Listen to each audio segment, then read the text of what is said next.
Well, hello, my name is Dave Riebel from Moving Parts. I am here today to do what we call a little bit of RVO insights. Think of it as a beers in the back that we do after some of our more important commodity reports, but we're going to do this specifically on the topic of the EPA's finalization of their biofuels. We call it RVO Insights. I would like you to think of this as a bit of an overview. It is certainly not an exhaustive study of the report. I think there's two documents that the EPA put out. One of them was 485 pages. I don't remember how long the other one is because honestly, my eyes are still crossed from trying to read the first one. But at any rate, we will try to give you some insights as to what this may or may not mean for the market. Again, it is by no means definitive. It's going to be interesting to see how the market deals with this and how the feedstock dilemma that I'll talk about what that means here in a little bit, how the market is going to solve this feedstock dilemma. So let's go ahead and get into it. I suppose if you look at the meme here, I guess I could say I got good news for you and I've got bad news for you. The long-awaited EPA biofuels policy is out. They released it late last month, and this great big unknown is now a known. That's the good news. The bad news is we still don't know how the market is going to solve the equation. And you'll understand more about what that means as I get deeper into this. But basically, depending on whose math you use, we need somewhere between 42 and 44 million pounds of feedstock to make biodiesel and renewable diesel this year. But what is that mix of feedstock going to be? I'll show you a little bit of history. I'll make the case for what it could be. I will try to frame up some of the market ramifications as we go through it. But this is by no means simple. And honestly, it's going to take us a little while. How long? Well, it might take as much as 5 to 6 months to start to get a bead on what feedstocks the marketplace is going to decide need to be used to make the biofuel. Why would the market decide that?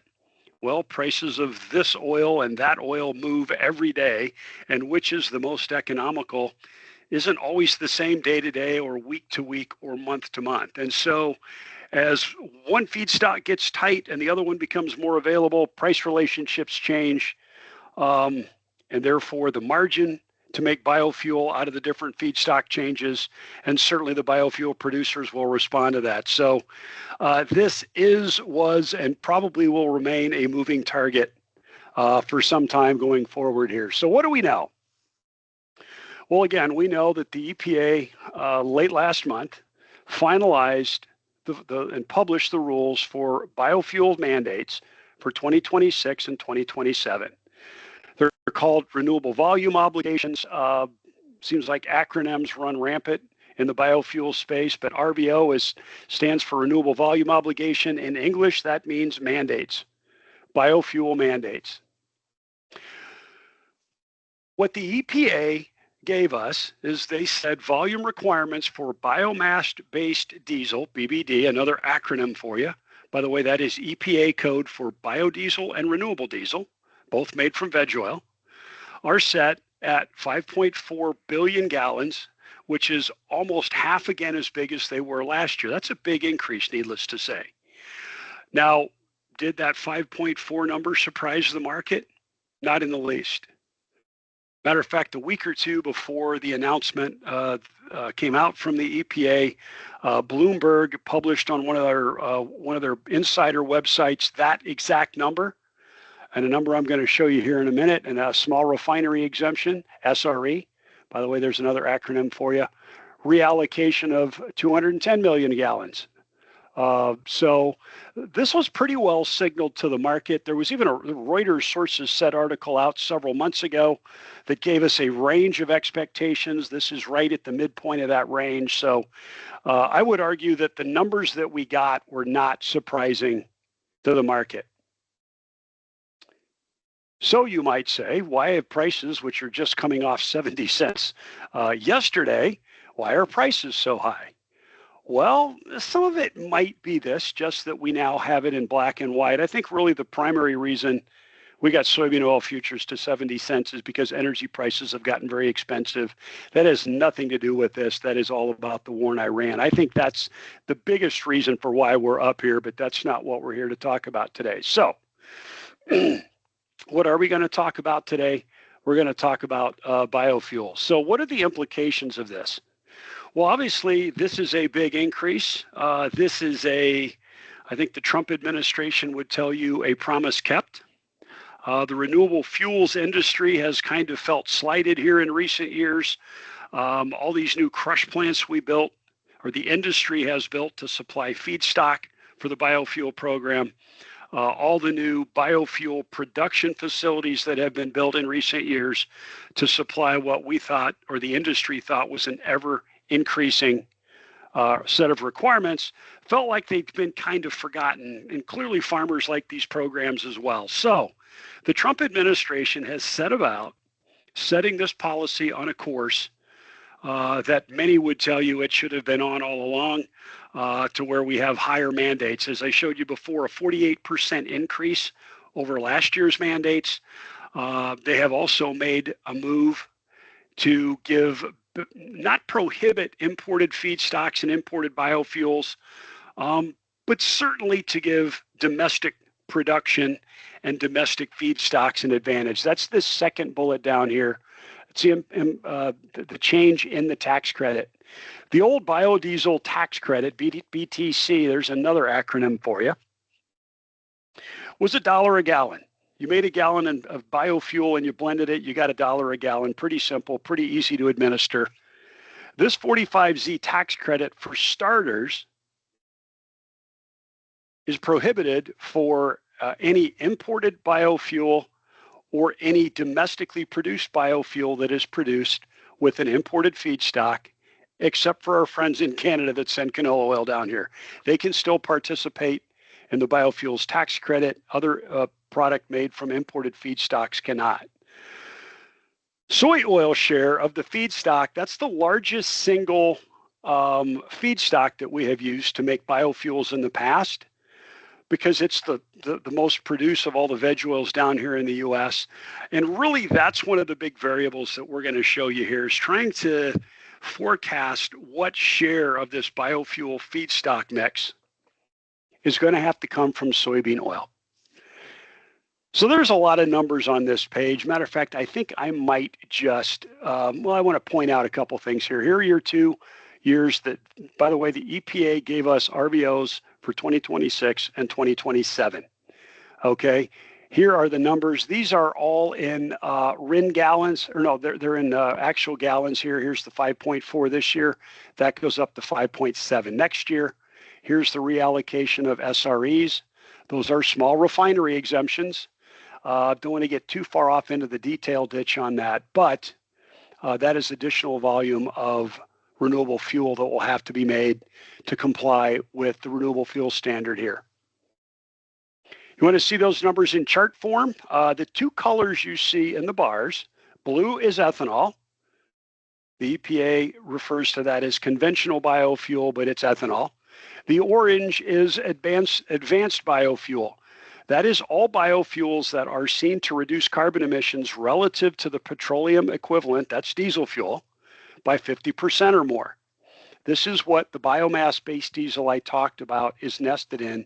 And you can see the significant increase in the advanced biofuel and in the biomass-based diesel portion of that. So let's talk about how much soybean oil is the big question that the market's trying to answer right now. How much soybean oil are we going to need to make biofuel, to make biodiesel and renewable diesel this year and next year? Well, we know we're going to need 42 to 44 billion pounds of feedstock in total to make those mandated volumes that I just showed you. But what percentage of that is going to be soybean oil? Well, I'm going to show you a little bit of history here, and then I'm going to back up. If you look at 2025, last year, we averaged a little bit less than 33% of our feedstock mix was soybean oil. I'm going to go back up to this page now. Well, if that were the case, even if that bumped up a little bit to 35%, we would need about 13.7 billion pounds of soybean oil to make biofuel. I would tell you, if that were to happen, that would be wildly bearish to current prices. I know there's a lot of buyers listening to this. I know buyers like to hear the word bearish. Well, I've got some bad news for you. That is almost certainly unlikely or completely unlikely to happen. We're going to have to use a larger share of our feedstock mix will have to be biofuel. By the way, I should have probably given a shout out to Bill Lapp at Advanced Economic Solutions. Talked through a lot of this analysis with him. A lot of the slides that you're looking at today are his. So a big shout out to Bill Lapp at Advanced Economic Solutions. This is where they think we might be most likely to land. If we saw that soy inclusion go up to 40%, that'd be a little over 15 billion pounds. I will tell you this, most in the marketplace think that we are going to be up here, closer to 45% share. That would be about 18.5 billion pounds. I spoke at a conference here a few weeks ago. Keynote speaker talked about this very topic. His estimate was 18.5 billion pounds. And I will tell you, our analysis would say this is doable. We have enough crush capacity, it seems, in the U.S. to make this amount and still have soybean oil left to eat, which is always important. But it would start to stress the balance sheet pretty hard. And this is where we start getting into some of the much more bullish scenarios that are out there. What does this mean for price? Well, if you notice, we didn't put prices up here. One of the reasons that we didn't put prices with these three scenarios is because, as I told you a little bit ago, a lot of the reason that we are between 65 and 70 cents a pound as we speak for soybean oil futures has little to do with this and a lot to do with energy prices. So if you get energy prices to normalize, i.e. go back to approximately where they were before the war, can't tell you when that's going to happen or if it'll happen, but if that were to happen, Bill's scenario there probably gets you back down into the mid 50s. Again, is that going to happen, or are we going to be at some of these higher levels here? You know, only the market's going to be able to determine that for us as we go through time. This is probably associated with higher prices. That probably justifies prices at least in the upper 50s, if not lower to mid 60s, again, depending on what petroleum prices and diesel fuel prices are. So that's a little bit of what the market right now is trying to solve for. Excuse me. So here's the feedstock mix, or at least what it has been historically. You can see the different feedstocks, and then you can see the brown line across the top that is the total. This is Bill at Advanced Economic Solutions. This is their forecast that we will go to levels that are probably about as high or higher than we've ever been for soybean oil use inclusion, but we don't know what the rest of this was going to be. And there's a lot of variables here. So I wanted to talk through the variables just a little bit here. So at least this way, you'll know as we go through time and we're watching imports, we're watching the feedstock mix. These are some of the variables that the market's going to be looking out for. And top bullet on this list here, how much biofuel will be produced domestically versus import? Remember I told you earlier, if you import biofuel, you can't get the tax credit. Now, that's a disadvantage, but it is now not an insurmountable disadvantage. We have a lot of production capacity here domestically. Currently, some of that production capacity here domestically is actually exporting biofuels to Europe. Will that stop? Will the U.S. begin to import more biofuels? Hard to tell at this particular point in time, but with the big increase in the RVOs, the mandate, the requirement, I think it's safe to say that at least the mix of products, how much we import versus how much we export, will favor keeping more of that product at home and possibly importing a little bit more. So that's one of the variables that we're watching. Another is this feedstock mix. Now, I will tell you that might seem pretty simple, and you might say, well, why is that so hard to figure out? That would be a great question, but I would tell you, as we have dealt with this program over really the better part of the last decade, that has been the part that has been the hardest to figure out ahead of time. In fact, in the last 3 years with the prior biofuel mandates, we had those for 2023, 24, and 25. Nobody in the industry that I'm in, none of the analyst community, even the USDA, estimated anywhere close to how much used cooking oil and inedible tallow was that we imported into the United States to make biofuel. In fact, this is one of the major gripes that the biofuel industry had, that U.S. farmers had, and that U.S. oilseed crushers had, is that they had all this competition from all this imported feedstock. Nobody anticipated that. Matter of fact, I'm not aware of anybody that even forecasted a third of what we ended up seeing imported ahead of time. And so that is no easy task to see or try to ascertain how the market's going to put this puzzle together of the different feedstocks. Another big variable in here right now is the RIN bank. Now you might say, what is a RIN bank? Well, RIN is yet another acronym. It stands for Renewable Identification Number. It is basically a certificate of title to a specific lot of biofuel that was produced. Now you may say, why the hell do I need title to that? Well, that certificate is what you use to prove to the EPA, if you're an energy company, an obligated party, that you met your requirement, your mandate. You have to acquire enough RINs to show that you met your requirement. The way that the federal program is set up is you can actually overproduce biofuel in a given year up to 20% and carry those excess RINs into the next year. Well, we've got a pretty sizable RIN bank built up. At the end of 2024, the EPA reported to us that that RIN bank was in fact about 2.5 billion RIN gallons of renewable biofuel, biomass-based diesel.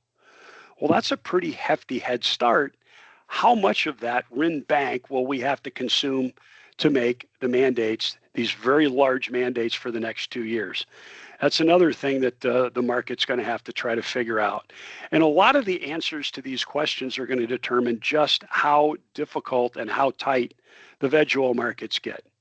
I will tell you this, I guess, as maybe a parting observation here. We've been dealing with this renewable fuels program in the U.S. Actually, the law was passed all the way back in 2007. Really didn't start to get rolling with some of the bigger volumes until we got to about 10 or 12 years ago.